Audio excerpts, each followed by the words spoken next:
Hello everyone. A very good morning to all of you.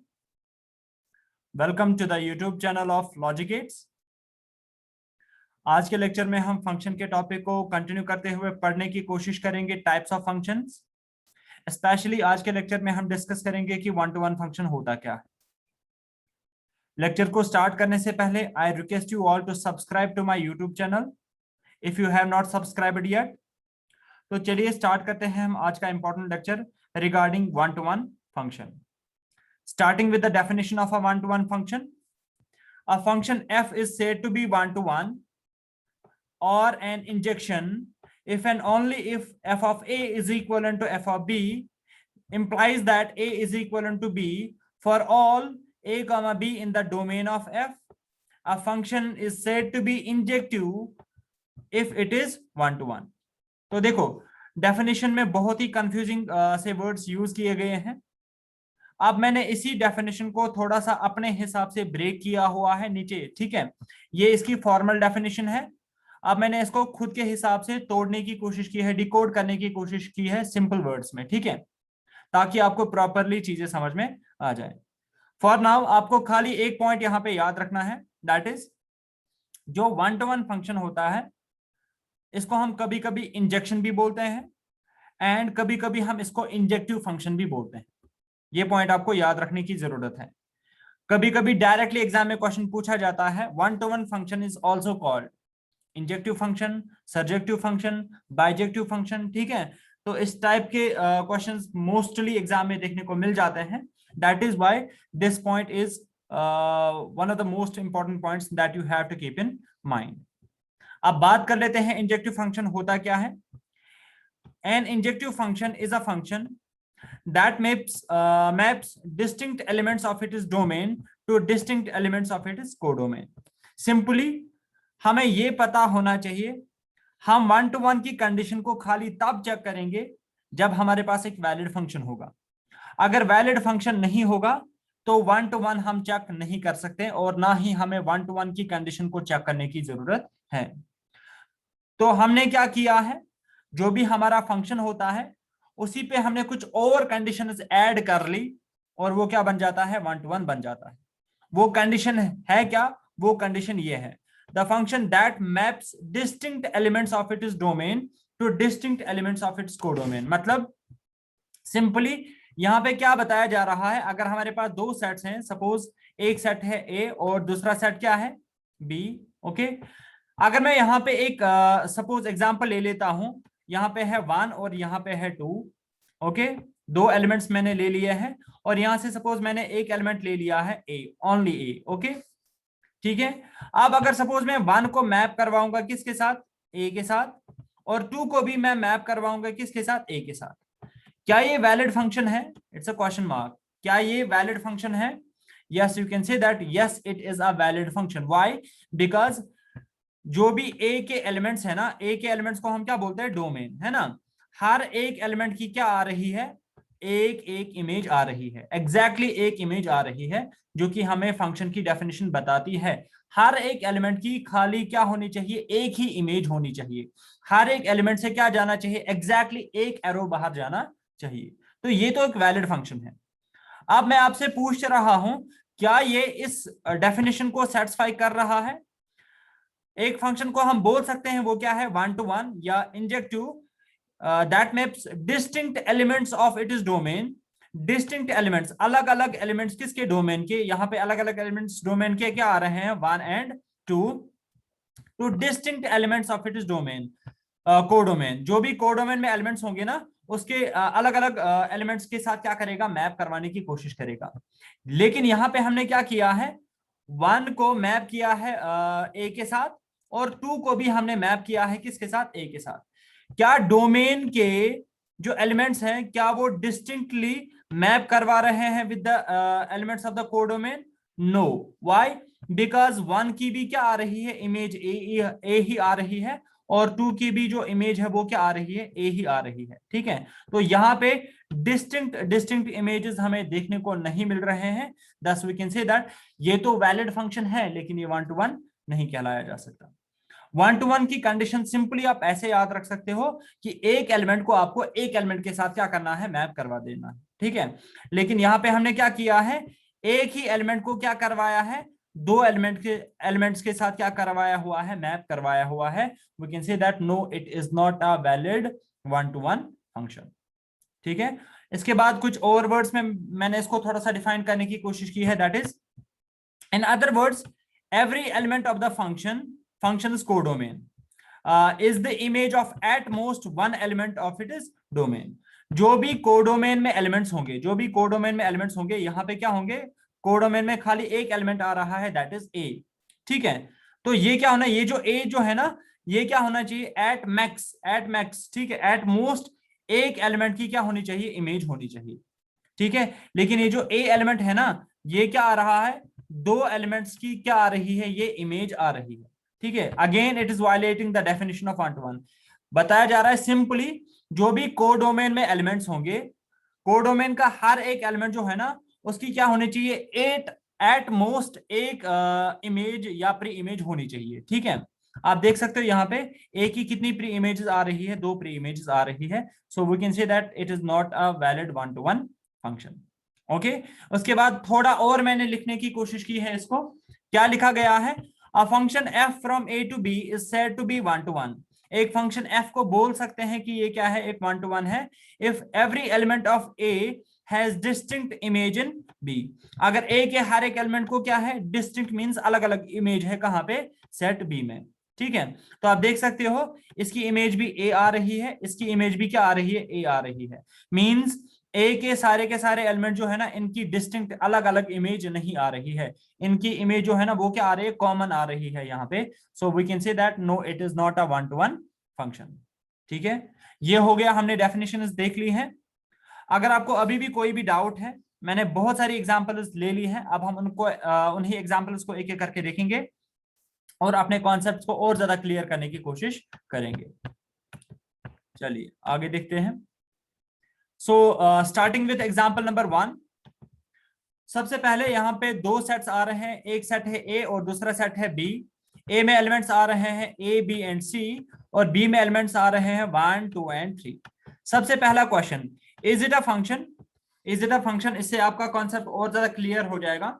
Is it a function, हमें function की definition याद रखनी है, that is हर एक एलिमेंट ऑफ ए जो होगा ना, ठीक है, जो भी डोमेन में एलिमेंट होंगे उनकी क्या होनी चाहिए, एग्जैक्टली एक इमेज होनी चाहिए। तो यहाँ पे ए जो है ना, ये क्या आ रहा है, हमारे डोमेन में आ रहा है, क्या इसकी एक ही इमेज है, नहीं है, इसकी एक इमेज नहीं है।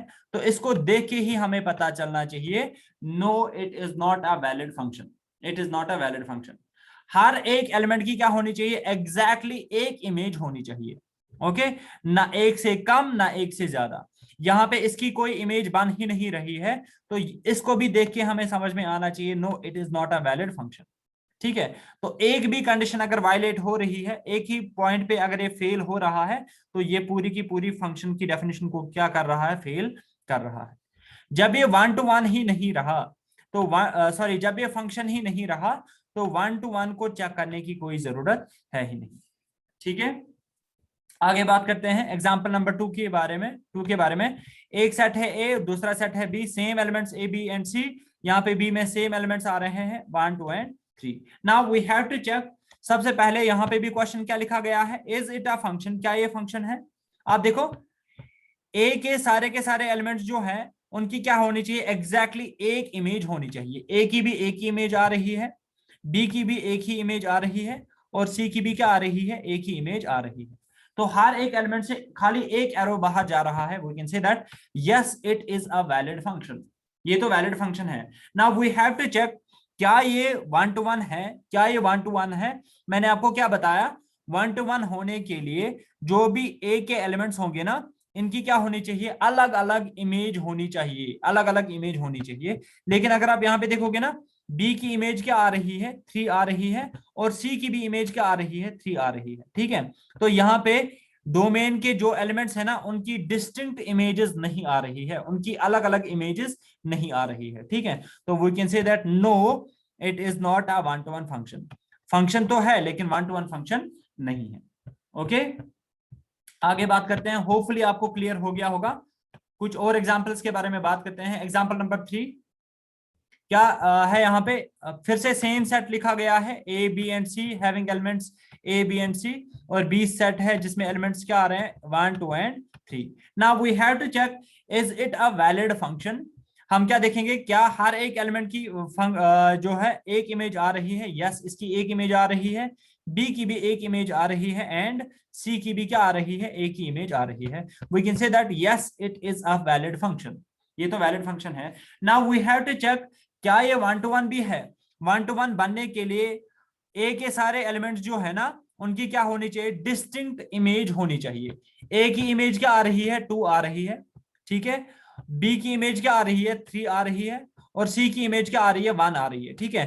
तो हर एक एलिमेंट की क्या आ रही है, डिस्टिंक्ट इमेज, अलग अलग इमेज आ रही है। We can say that yes it is a 1 to 1 function, it is a 1 to 1 function. आप देखो यहाँ पे एक एलिमेंट को हमने खाली एक एलिमेंट के साथ क्या करवाया है, मैप करवाया है। बात समझ में आ रही है। तो ये फंक्शन भी है और एट द सेम टाइम ये 1 to 1 भी है, 1 to 1 फंक्शन भी है, इंजेक्टिव फंक्शन भी है, इंजेक्शन भी है, ठीक है। टर्म चाहे जो भी यूज होगी क्वेश्चन में, आपको कंफ्यूज नहीं होना है। ओके, नेक्स्ट एग्जांपल की बात करते हैं। यहाँ पे सबसे पहले अगर हम बात करेंगे, यहाँ पे ए सेट आ रहा है जिसमें एलिमेंट्स आ रहे हैं ए बी एंड सी, और दूसरा सेट है बी जिसमें एलिमेंट्स आ रहे हैं 1 2 3 and 4। Now we have to check is it a valid function. आप देख सकते हो ए की इमेज आ रही है, एक इमेज आ रही है, बी की भी खाली एक इमेज आ रही है, और सी की भी खाली एक इमेज आ रही है। We can say that yes it is a valid function, it is a valid function. Now we have to check is it a valid 1 to 1 function. आप देख सकते हो हर एक एलिमेंट की क्या होनी चाहिए, डिस्टिंक्ट इमेज आनी चाहिए। ए की इमेज क्या आ रही है 1, है ना, और बी की इमेज क्या आ रही है 4, ओके, और सी की इमेज क्या आ रही है 2, ठीक है। तो हर एक एलिमेंट की क्या आ रही है, डिस्टिंक्ट इमेज आ रही है। We can say that yes it is a valid 1 to 1 function. चाहे यहाँ पे कितने भी एलिमेंट्स खाली क्यों ना हो, उससे कोई फर्क नहीं पड़ेगा, ठीक है। 3 किसी के साथ मैप ही नहीं हो रहा है, 3 की कोई प्री इमेज है ही नहीं, तो भी हम इसको क्या बोलेंगे, 1 to 1 फंक्शन बोलेंगे, because it is not violating the function definition, and it is not violating the definition of a 1 to 1 function. Okay, चलिए आगे बात करते हैं, कुछ और एग्जांपल्स के बारे में डिस्कशन कर लेते हैं। एग्जांपल नंबर 5 क्या लिखा गया है, हमारे पास एक सेट आ रहा है ए जिसमें एलिमेंट्स आ रहे हैं ए बी एंड सी, और दूसरा सेट आ रहा है बी जिसमें एलिमेंट्स आ रहे हैं 1 and 2। Now we have to check is it a valid function, is it a valid function. आप देख सकते हो यहाँ पे ए की इमेज आ रही है, ए की इमेज आ रही है, बी की भी एक ही इमेज आ रही है, लेकिन सी की कोई इमेज नहीं आ रही है। जब कोई इमेज ही नहीं है, we can say that no it is not a valid function, क्योंकि फंक्शन बनने के लिए इसको क्या होना चाहिए, ए के सारे एलिमेंट्स की क्या होनी चाहिए, एग्जैक्टली एक इमेज होनी चाहिए। यहाँ पे सी की कोई इमेज आ ही नहीं रही है, तो ये वैलिड फंक्शन ही नहीं रहा। जब ये वैलिड फंक्शन ही नहीं रहा, तो 1 to 1 चेक करने का कोई सवाल ही पैदा नहीं होता, ठीक है। होपफुली क्लियर हो गया होगा। अब हम कुछ और इंपॉर्टेंट पॉइंट्स के बारे में बात कर लेते हैं, नोट में मैंने लिखा हुआ है शायद। ओके, तो पॉइंट नंबर 1 आप यहाँ पे देख सकते हो, पहले पॉइंट नंबर 1 के बारे में बात करेंगे। If A and B are finite sets, okay, जैसे कि यहाँ पे आ रहा है ए एंड बी क्या आ रहा है, finite sets, okay, because both the sets contain finite number of elements, okay, then 1 to 1 function from A to B is possible only if 1 to 1 function तभी बन सकता है जब क्या होगा, जब cardinality of A is less और equal to cardinality of B. अगर कभी भी अगर कभी भी कार्डिनलिटी ऑफ ए क्या होगा, अगर ए की कार्डिनलिटी क्या होगी, ग्रेटर देन होगी than the cardinality of B, तो आपको देख के ही पता चलना चाहिए कि ये कभी 1 to 1 फंक्शन बन ही नहीं सकता, ये कभी 1 to 1 फंक्शन बन ही नहीं सकता। एज एन एग्जांपल यहाँ पे आप देख सकते हो कार्डिनलिटी ऑफ ए कितनी आ रही है, cardinality of A in this case क्या आ रहा है, 3 आ रहा है ना, ओके, और cardinality of B in this case क्या आ रही है, कार्डिनलिटी ऑफ बी जो है that turns out to be 2, okay. यहाँ पे कार्डिनलिटी ऑफ ए क्या आ रहा है, आ रही है ग्रेटर देन, आ रही है then the cardinality of B. So आप देख सकते हो यहाँ पे ये फंक्शन ही नहीं बन रहा है, तो 1 to 1 बनने का कोई सवाल ही पैदा नहीं होता, ठीक है। आपको जब भी सपोज अगर आपको देखना होगा क्या कोई फंक्शन 1 to 1 है कि नहीं है, तो आप कुछ ऑप्शंस को इस कंडीशन को देख के ही एलिमिनेट कर सकते हो, ठीक है। आप देख सकते हो अगर ए की कार्डिनलिटी क्या होगी, ग्रेटर देन होगी than the cardinality of B, तो आप चाहे 1000 पैटर्न्स पे इसको चेंज करने की कोशिश करोगे तो भी आप इसको 1 to 1 नहीं बना सकते हो, ठीक है। तो जब भी फंक्शन 1 to 1 होगा ना, एट दैट टाइम ये कंडीशन नेसेसरली जो है सेटिस्फाई हो ही जाएगी, ठीक है। हमेशा कार्डिनैलिटी ऑफ ए क्या होगी, लेस देन होगी than the cardinality of B in case of a 1 to 1 function. Okay, less और इक्विवेलेंट की बात हो रही है, ठीक है। तो जो भी 1 to 1 फंक्शन ऊपर हमने एग्जांपल्स ले ली है, अगर आप उनकी बात करोगे, सपोज यहाँ पे ये वाली फंक्शन क्या आ रही है, ये वाली फंक्शन 1 to 1 आ रही है ना, ऑल बिकॉज यहाँ पे कार्डिनैलिटी ऑफ ए जो है ना वो क्या आ रही है, लेस देन आ रही है, लेस देन आ रही है then the cardinality of B. Okay, तो तब ये क्या बन रहा है, 1 to 1 बन रहा है। और यहाँ पे अगर आप देखोगे ये भी 1 to 1 बन रहा था ना, ऑल बिकॉज यहाँ पे कार्डिनैलिटी ऑफ ए जो है ना वो क्या आ रहा था, लेस और इक्विवेलेंट आ रहा था, लेस और इक्विवेलेंट आ रहा था than the cardinality of B. In this case यहाँ पे इक्वल आ रहा है ना, ए और बी के नंबर ऑफ एलिमेंट्स क्या आ रहे हैं यहाँ पे, आपस में बराबर आ रहे हैं। ओके, तो यहाँ पे इक्वालिटी वाला साइन जो है वो यूज हो जाएगा। ओके, तो आप देख सकते हो जब भी फंक्शन क्या होगा, 1 to 1 होगा, एट दैट टाइम ये कंडीशन नेसेसरली सेटिस्फाई हो ही जाएगी। कार्डिनैलिटी ऑफ ए क्या होगी, हमेशा लेस और इक्विवेलेंट होगी than the cardinality of B in case of a 1 to 1 function. Now the last point, how many functions are possible from a set A to set B. अगर हमारे पास दो sets हैं, एक सेट है ए जिसकी cardinality आ रही है एम, और दूसरा सेट है बी जिसकी कार्डिनैलिटी क्या आ रही है एन। अगर आपको कोई बताएगा कि how many functions are possible between these two sets, तो आप एक फॉर्मूला यहाँ पे यूज कर सकते हो जिसको हम बोलते हैं NPM, P stands for permutation. Okay, NPM, और वो किसके बराबर होता है, वो होता है बराबर n factorial. Permutation and combination हमारे सिलेबस में टॉपिक है, ठीक है, उसको भी हम डिटेल में डिस्कस करेंगे। वो होता है बराबर n factorial divided by n minus m factorial. Okay, divided by n minus m factorial. ये फॉर्मूला आपको यूज करनी है, आप क्या कर सकते हो, नंबर ऑफ फंक्शंस को फाइंड आउट कर सकते हो। ओके, एज एन एग्जांपल यहाँ पे मैंने दो सेट्स लिए हैं a एंड b। यहाँ पे a की कार्डिनैलिटी कितनी आ रही है 2, because a contains only 2 elements, और b की कार्डिनैलिटी कितनी आ रही है 4। b की कार्डिनैलिटी कितनी आ रही है 4, तो a की कार्डिनैलिटी यहाँ पे क्या आ रही थी m, तो m के बदले यहाँ पे वैल्यू क्या आ रहा है 2, और n के बदले यहाँ पे वैल्यू क्या आ रहा है, n के बदले वैल्यू आ रहा है 4। तो जहां पे n आ रहा है वहां पे 4 यूज करेंगे, और जहां पे m आ रहा है वहां पे क्या करेंगे, वहां पे 2 यूज करेंगे, ठीक है। तो हम लिखेंगे यहाँ पे 4p2। असल में लिखने का तरीका ये होता है, ठीक है, ये वाला तरीका होता है, यहाँ पे कुछ टाइपिंग मिस्टेक हो गई है, तो ये हो गया 4p2, 4p2। तो वो किसके बराबर होगा, 4 factorial, n factorial means 4 factorial divided by n minus m factorial means 4 minus 2 factorial. Okay, factorial का वैल्यू कैसे फाइंड करते हैं मैं आपको थोड़ा सा बता देता हूं। सपोज अगर हमें 2 फैक्टोरियल को फाइंड करना है, ठीक है, 2 फैक्टोरियल को फाइंड करना है, तो वो किसके बराबर होता है, वो होता है बराबर 2 into 1 के बराबर। ओके, अगर आपको 3 फैक्टोरियल फाइंड करना होता है, तो 3 फैक्टोरियल किसके बराबर होता है, जो भी गिवन नंबर होगा दैट इज 3, 3 से स्टार्ट करेंगे और डिक्रीमेंट करते जाएंगे with the multiplication operation up to 1, तो 3 into 2 into 1 करेंगे। ओके, अगर हमें 4 फैक्टोरियल फाइंड करना होगा, तो 4 फैक्टोरियल किसके बराबर होता है, 4 into 3 into 2 into 1, 4 into 3 into 2 into 1। ये पॉइंट्स आपको याद रखने हैं कि फैक्टोरियल का वैल्यू कैसे हम कैलकुलेट कर सकते हैं। ओके, तो आगे जाते हैं, आगे बात करते हैं, just a second. Okay, see now over here, यहाँ पे हमें बताया जा रहा है वैल्यू क्या आ रहा है, 4 factorial divided bye 4 minus 2 factorial. अगर हम नीचे 4 माइनस 2 फैक्टोरियल करेंगे ना, 4 में से 2 को माइनस करेंगे तो क्या बचेगा, 2 बचेगा, और साथ में क्या आ रहा है, साथ में फैक्टोरियल आ रहा है, तो 2 फैक्टोरियल बच जाएगा। ऊपर क्या आ रहा है, 4 फैक्टोरियल। 4 फैक्टोरियल के बाद मैं क्या लिख सकता हूँ, 4 into 3 into 2 into 1 लिख सकता हूँ, या मैं इसको ऐसे भी लिख सकता हूँ 4 into 3 into 2 फैक्टोरियल। मैं ऐसे ही रखूंगा बिकॉज वी नो दैट नीचे भी 2 आ रहा है, मैं क्या करूंगा 2 फैक्टोरियल को 2 फैक्टोरियल के साथ क्या करूंगा, कैंसिल करूंगा, तो ऊपर क्या बचा 4 into 3, 4 3 क्या हो गया 12। तो यहाँ पे कितनी फंक्शंस पॉसिबल आ रही है, there are 12 functions possible between the set A and set B in this example. Okay, hopefully आपको 1 to 1 फंक्शन का कॉन्सेप्ट क्लियर हो गया होगा। इन केस अगर आपको किसी भी जगह कोई भी डाउट आ रहा है, आप कमेंट सेक्शन में बता देना, कल के लेक्चर में उसको क्लियर करने की कोशिश करूंगा। कल हम ऑन टू फंक्शन के बारे में बात करेंगे और 1 to 1 कॉरेस्पॉन्डेंस के बारे में बात करेंगे, ठीक है। तो मिलते हैं कल के लेक्चर में, till then, take a very good care of yourself, and thanks for watching this lecture.